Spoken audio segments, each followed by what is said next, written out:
Bonjour chers amis, je suis le Père Hilarion Mafoula, curé de la paroisse de Coquiane dans le diocèse du Civita-Castellana.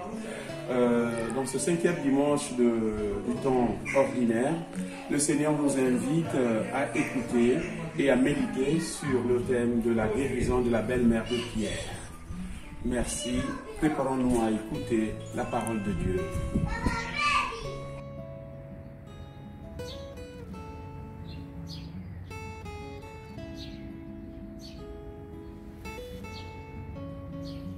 Évangile de Jésus-Christ selon saint Marc, au chapitre 1, du verset 29 au verset 39. En ce temps-là, aussitôt sortis de la synagogue de Capharnaüm, Jésus et ses disciples allèrent avec Jacques et Jean dans la maison de Simon et d'André. Or la belle-mère de Simon était au lit et elle avait de la fièvre. Aussitôt on parla à Jésus de la malade. Jésus s'approcha, la saisit par la main et la fit lever. La fièvre la quitta et elle les servait. Le soir venu, après le coucher du soleil, on lui amenait tous ceux qui étaient atteints de mal ou possédés par des démons.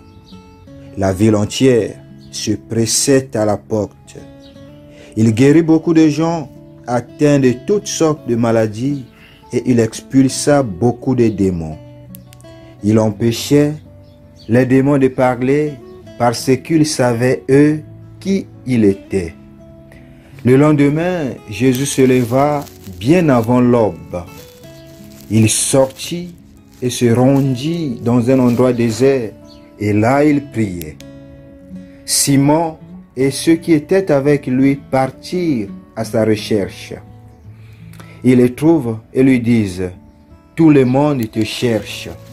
Jésus leur dit: allons ailleurs, dans les villages voisins, afin que là aussi je proclame l'évangile, car c'est pour cela que je suis sorti.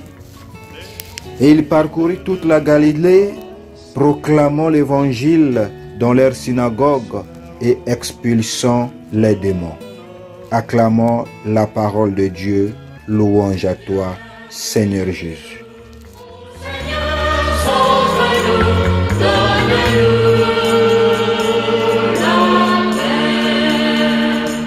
Le cœur lourd de nos refus d'aimer, nous levons les yeux vers toi. Seigneur, guéris-nous.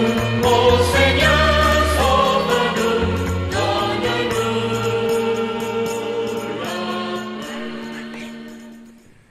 Chers amis dans le Christ, la liturgie de ce 5e dimanche du temps ordinaire nous invite à méditer aux rencontres qui égratignent le cœur pour être placées entre ses mains. Des mots lourds comme des rochers amenés au bon levain d'espoir, des silences anguleux et aigus à planir avec patience.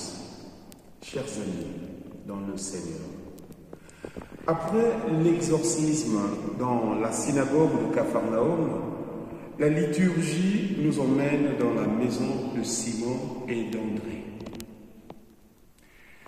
Dans ce contexte domestique, le récit de Marc nous offre la première guérison de son évangile, la belle-mère de Simon. Un choix très étrange, au moins pour deux raisons. La première raison, il est bien connu que dans la culture juive, la femme était à un niveau inférieur de l'homme. Dans le Talmud, il est écrit qu'il vaut mieux que les paroles de la loi soient détruites par le feu que d'être enseignées aux femmes.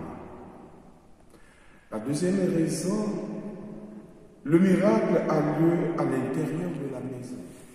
Il y a une foule de spectateurs ou des sceptiques qui cherchent la confirmation de l'autorité messianique du rabbi de Nazareth. Les seuls spectateurs sont les parents et les disciples qui accompagnent Jésus. Ces deux éléments, chers amis, nous font comprendre que dans cette guérison, Jésus ne cherche pas la pertinence publique ou la spectacularité du geste.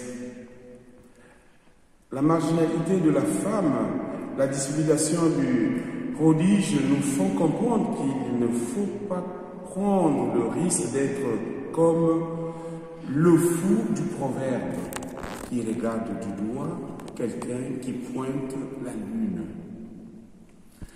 Comme dans beaucoup d'autres récits évangéliques, chers amis, la guérison passe par le contact. La main de Jésus saisit celle de la femme et non seulement la relève de l'immobilité de la fièvre, mais communique sa vie même, son essence. Ce contact libère en elle une force nouvelle qui s'incarne dans la dimension la plus concrète et la plus tangible de l'amour, le service. La main de Jésus, chers amis, est contagieuse. Touchée par celle du Maître, la femme commence aussi à servir. La belle-mère de Simon devient donc ainsi l'image et le modèle du disciple, de celui qui se laisse toucher et recréer par Jésus, et de ce contact avec lui en sort transformé. Chers amis, laissons-nous toucher par le Christ. Laissons-nous renouveler par son amour. Ainsi, nous deviendrons des vrais disciples à la suite du Seigneur, guéris par sa main qui nous a touchés. Ainsi soit-il. Bon dimanche à tous.